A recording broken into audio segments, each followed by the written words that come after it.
السلام علیکم ورحمۃ اللہ وبرکاتہ۔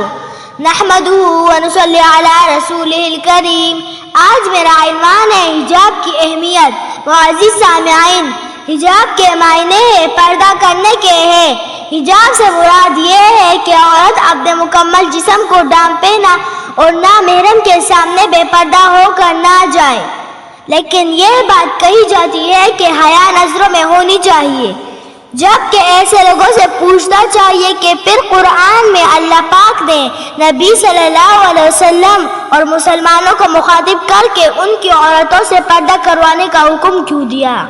قرآن مجید میں مختلف جگہوں پر کئی مرتبہ پردے کا حکم آیا ہے، جس کا ترجمہ ہے عورت کو سر سے پاؤں تک پردہ کرانے کا حکم دیا گیا ہے۔